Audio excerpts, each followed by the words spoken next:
The Virginia Uribe Award for Creative Leadership in Human Rights is presented to a nominee whose activities in human rights significantly impact education and the achievement of equal opportunity for those facing discrimination based on sexual orientation. Our winners this year are from Washington, D.C. Hi, I'm Chuck McCarter. These two men have quietly fought to improve the working conditions and civil rights of educators for 20 years for the sole reason that unequal treatment is unfair. I'm proud of them both, H.T.Nguyen and Michael Priser.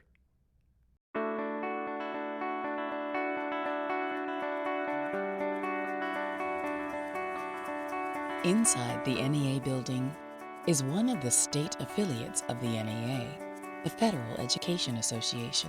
They represent over 8,000 educators around the world who work in schools on American military bases, educating the children of servicemen and women.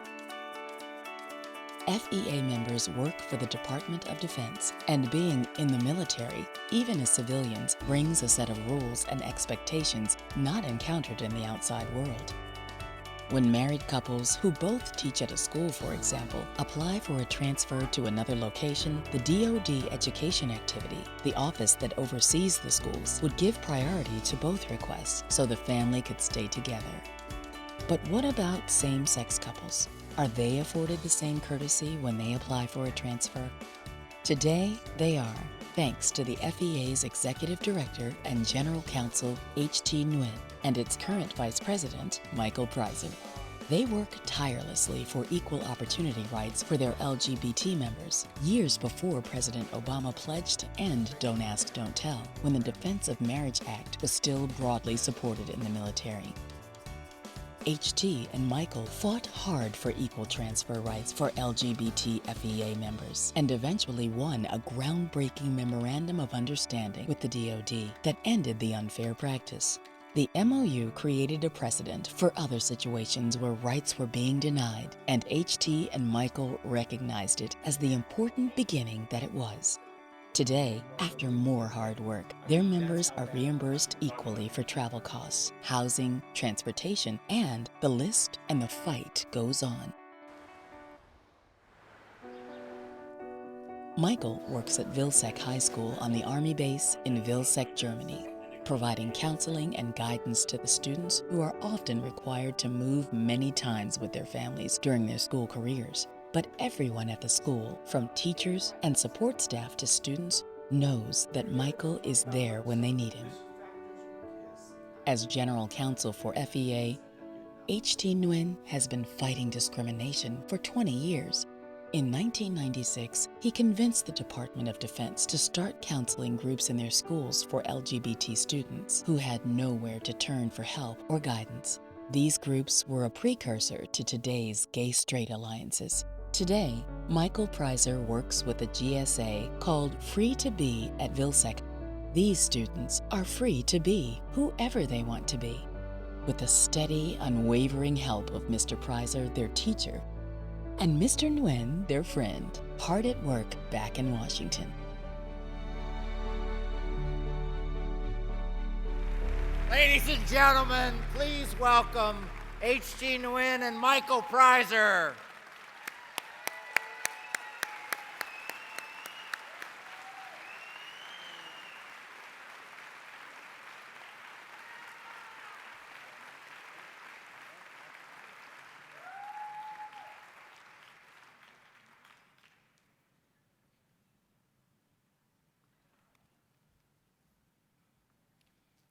I want to thank the NEA, the HCR Committee, and my fellow members from the Federal Education Association and my nominator, FEA and NEA Director, Brian Chance.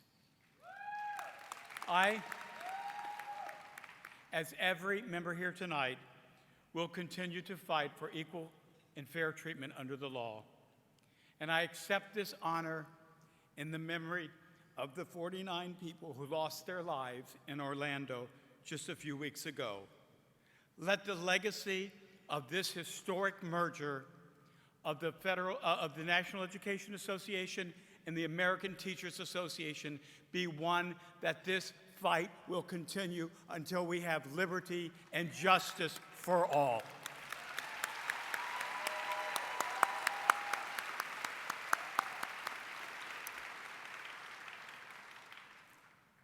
I want to begin by thanking my family and especially my wife, Bikha, for their support and love over the years.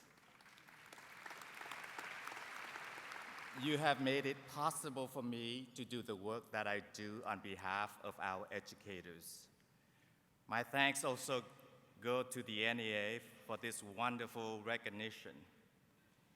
It is a humbling experience to be on this stage, particularly in the company of Michael and the other awardees this evening. I'm proud to be here among you. I think it is important to remember that this award is not just a recognition of the work that Michael and I did on behalf of the Federal Education Association. It pays tribute to many brave members who have fought and continue to fight for human and civil rights. Thank you again for this great honor. We are Orlando.